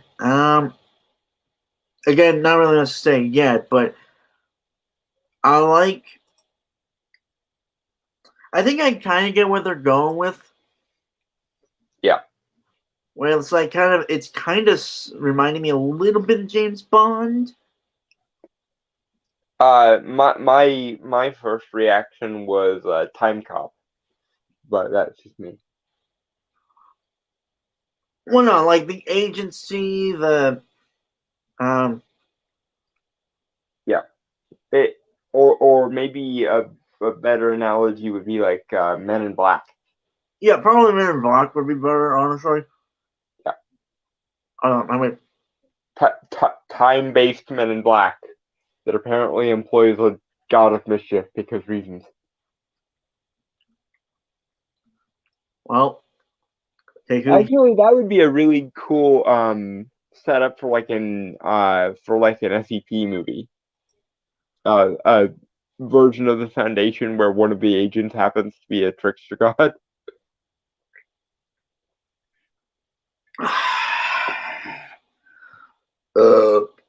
Excuse me. Sorry. You were right there. Yeah, no, I just burped a lot, actually. Ah. Oh. All right. Ready? Banana. Banana. No, I'm taking you someplace to talk. Well, I don't like to talk. But you do like to lie, which you just did. Because we both know you love to talk. How long have you been here? I don't know, it's hard to say. You know, time passes differently here on the TVA. Yeah, no, time. Time variance authority is what they're using in this case. I do have a question because you are the big comic geek here. Yeah. Is that like an actual thing in Marvel Comics? In the comics, yes, it is. It hasn't shown up a lot. I think it mostly comes out of the Silver Age because the Silver Age was fucking weird. But I am happy that they used it. Basically, their job is to maintain the normal flow of time.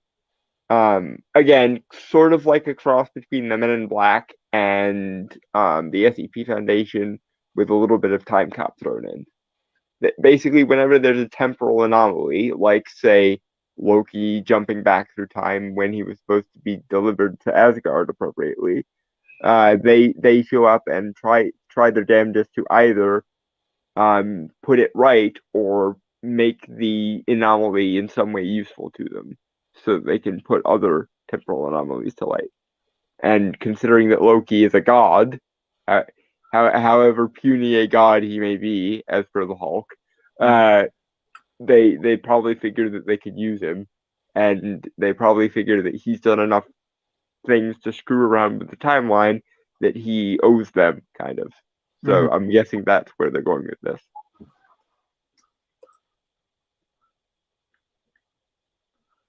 Interesting. Mm-hmm.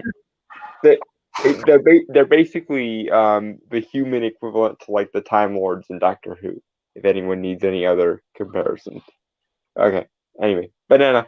Banana. What does that mean? You'll catch up.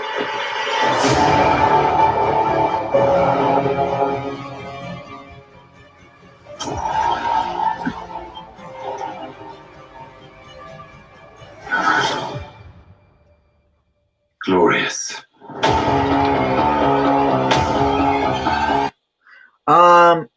See, I remember watching, and I did watch this before because I did. Well, I mean, it was in December, so but it has been a long time. These three faces right here, right? Mm-hmm. Do you think it's something like that is the Living Tribunal? I mean, like not like this here, but more of a reference to them. It could be. I would wait to introduce the Living Tribunal into Doctor Strange 2, but if they were going to introduce it anywhere, I think here is an appropriate place to introduce it. So maybe, like, maybe this version of the Time Variance Authority actually works for / with the Living Tribunal. Like, maybe the Living Tribunal is the one who recruited the TVA in the first place. That would be interesting. I don't think they're going to go that route, but it would certainly be an interesting way to take it.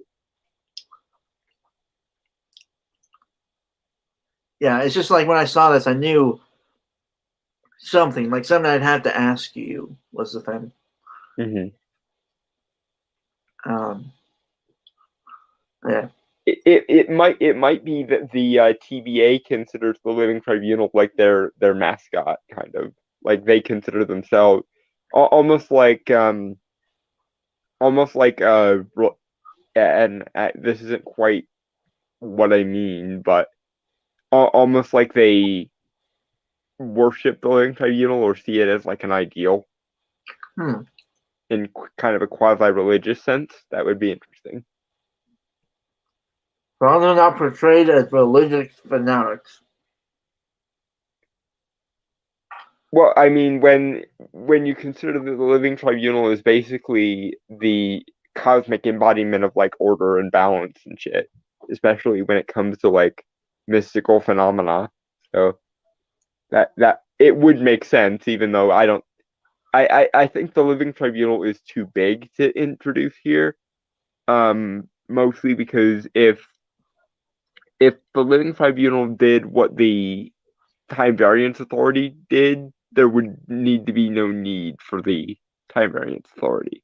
But if they consider it like a mascot, like they're trying to help it do its work, then that sort of makes sense. Like they consider themselves servants to the Living Tribunal, even though the Living Tribunal doesn't know or care about who they are. That would be interesting. Moving on. I do have a question. What did you think I said while I was eating? I don't know. I said so long as the TVA aren't religious fanatics. Oh, I thought you said that they were doing like an homage to religious fanatics. No. I'm talking like religious fanatics, like purge the heretics or any of that. I if anything, it should be like a secular equivalent, almost like the scientists and shit that worked for the old gods in Cabin in the Woods would be at best how I would imagine the connection like that works. Okay. Like they're trying to do the Living Tribunal's work, but they don't really know what the Living Tribunal is or what it wants. Sort of.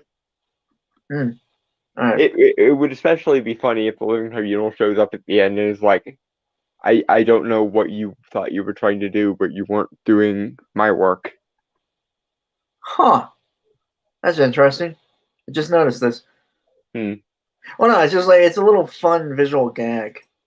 I just noticed, like, in this wide angle, it looks like three whole faces, right?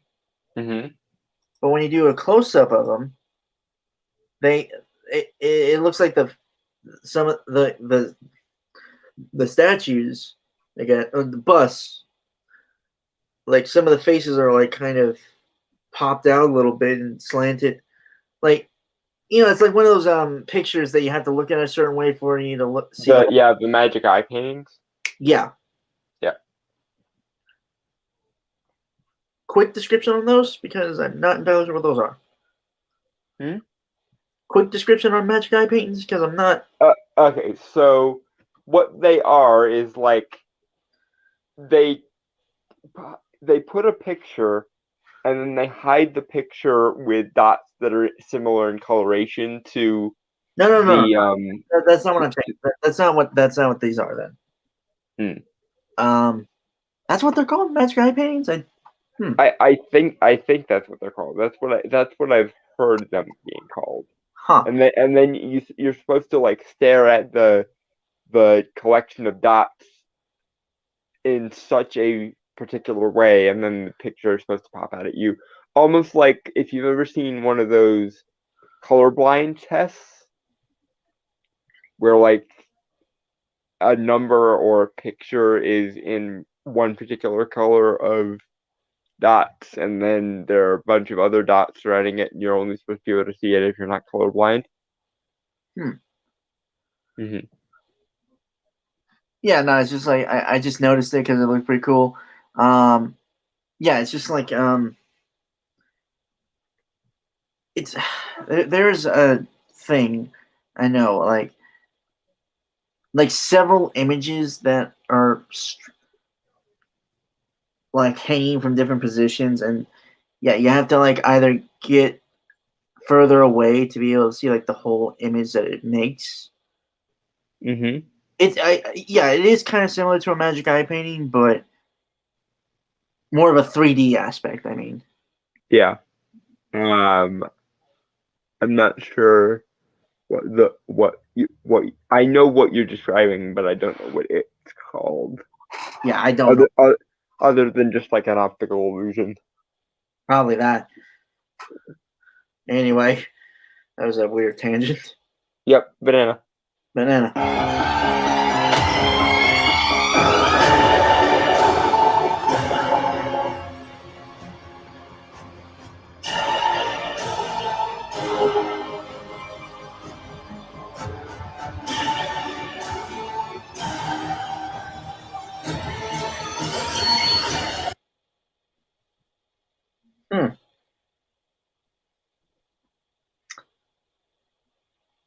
It's gonna be action, so that's good. Yeah, if I had to rank it, the ones I'm most excited for are WandaVision and then Loki. And then I don't know where I would place everything else, but honestly, I'd say Loki would be my number one. Hmm. But that's because I think I have a better connection with Loki than WandaVision.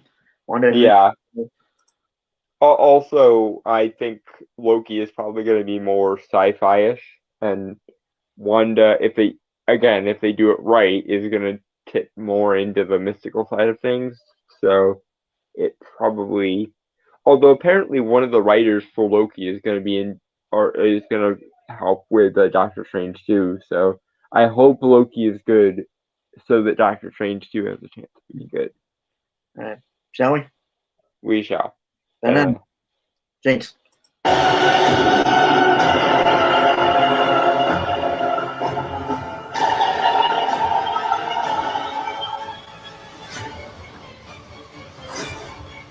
Brother, I'm down.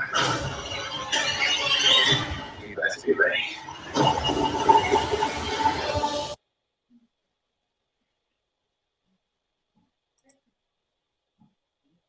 Yeah, I thought. Yeah, like in this, Loki kind of has a little more swagger than he did in the movies.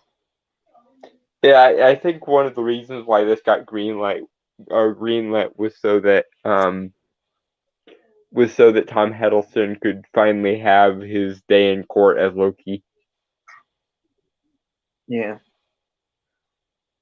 Which, given how much Loki is loved by the fan base, I'm glad. Mm-hmm. All right. Banana? Yep, banana.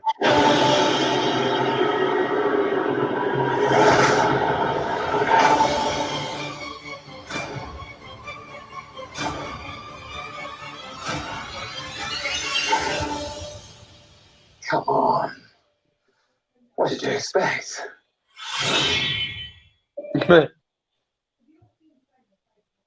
Which suggests to me that at least one point, and probably several, Loki is going to try to betray the Time Variance Authority, because of course he would.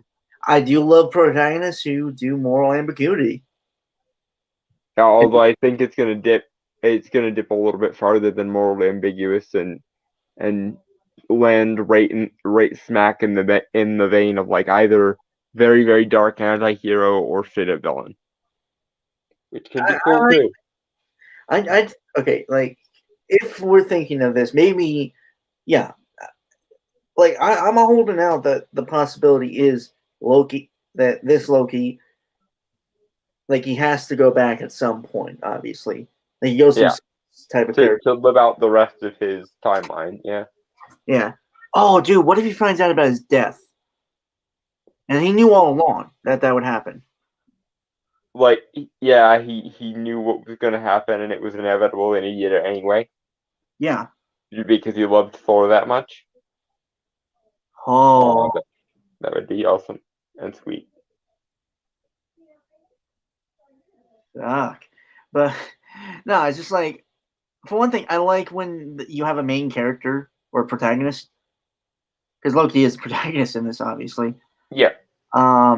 Is that they aren't the moral center. They aren't the upright. They're not the paragon, but they are still the main character. Yeah. Because you don't get that often these days. Mm-hmm. The most recent thing I saw do that was the Hannibal TV show, which, by the way, is actually really good.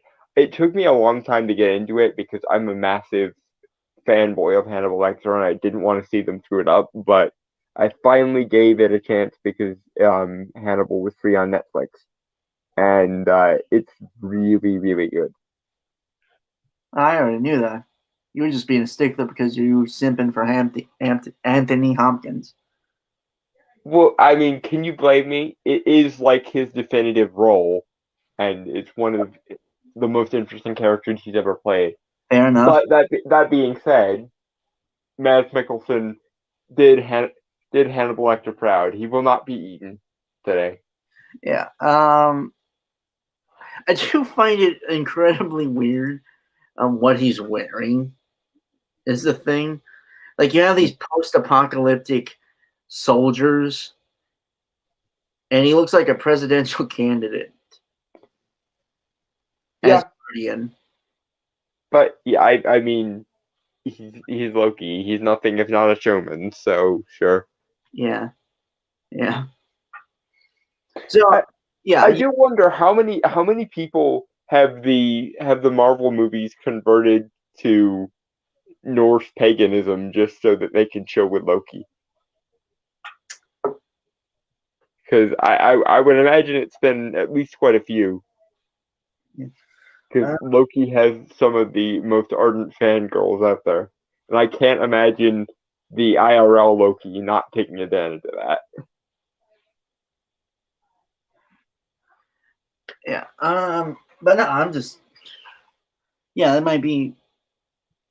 It does look like he'll be traveling through different Timelines. Thank you.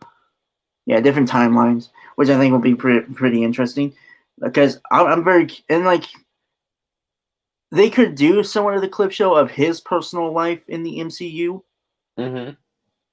And like him having to see like maybe his own death and stuff like that. Yeah. Like maybe he sees that he was supposed to die at the end of the Dark World and he meddles and saves himself. And then later on he sees that he's supposed to die again in Infinity War, and this time he has to accept it. Yeah. Or by that time maybe he's gone through enough character development that he can accept it.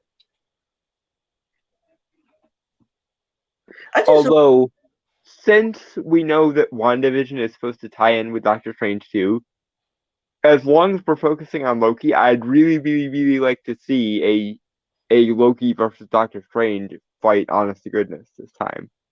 Because it was just a gag in Thor Ragnarok, but honestly, seeing them have basically a sorcerer's duel would be really interesting.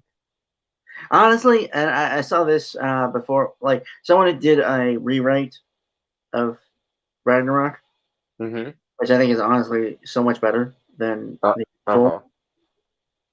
Yeah, I've made my opinions on Ragnarok known. Yeah. But they made the argument that Loki, like when they were searching for Odin, Loki and Doctor Strange wouldn't really be enemies, honestly. I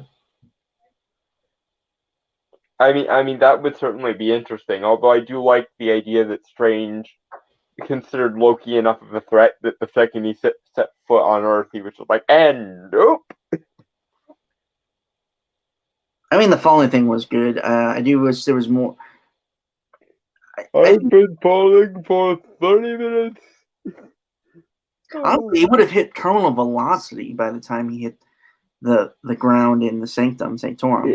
Yeah, but also God, so he'd survive anyway. Not technically gods, but more alien. Yeah, which is the other thing I hope to God they retcon a little bit here, because honestly, it took way too long for them to establish the Asgardians were actually gods and not just souped up aliens. And it was probably one of the best things about Ragnarok that they finally did establish that Thor was a god of thunder and not just an alien with a magic hammer. Yeah.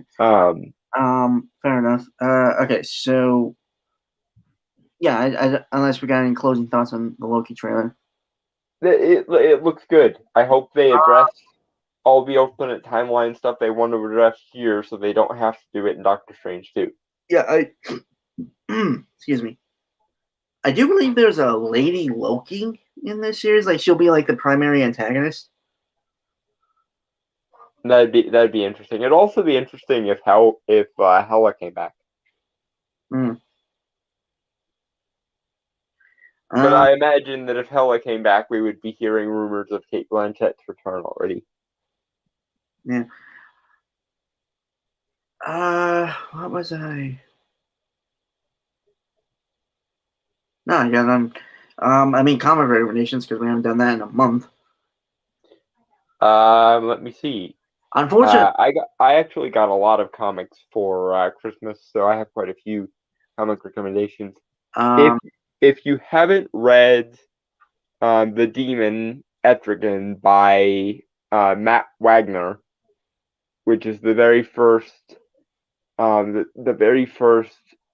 storyline with Etrigan as we know him, i.e. bound to Jason Blood and two separate beings fused together, highly recommend that. Also would highly recommend Abe Sapien and the Drowning City, I believe it's what it's called, which you can get in a really nice hardcover copy with a bunch of other Abe Sapien stories that also look pretty good from what I've seen. And also The Savage Tales of Solomon Kane, which is the entire Robert E. Howard Solomon Kane run of the pulps. So yeah, that's plenty good. And I told Nolan this, and everyone's allowed to shame me in the comments and shit. Mm-hmm. I unfortunately completely forgot to ask for comics this Christmas. Shame. I got an Xbox, so I'm happy. Shame. Fuck off. Shame.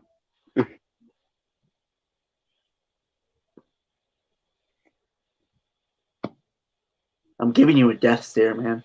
I know you are. I know you are. But I do have plenty of comics. Some I'm still reading actually, like Sandman, Volume 4, Doom Patrol. Also, like earlier I mentioned Black Ops from Timothy Lim and Mark Pellegrini. Yeah.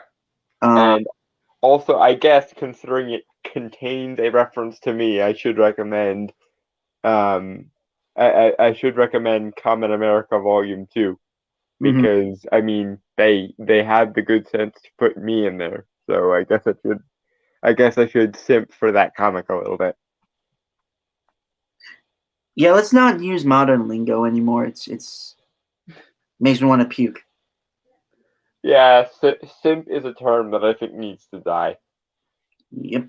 But it can be used at least a little bit ironically. Yeah. That is pretty much all I can really recommend at this point, because like I said, I haven't gotten any new comics in months, actually. Yeah. Wait, also on the topic of Tim Lim and Mark Pellegrini, I got my mom Thump the First 100 Days as a Christmas present this year, and she loved it, and she's not usually one to like comics, so if you're into political satire or political satire comics at all, would highly recommend Thump the First 100 Days. Yeah. I also need to look into getting Common America. I've heard a lot of good things about that. Yeah, and I probably should read the first one considering I'm in the second one. So there. Yeah, folks, that's pretty much it for this.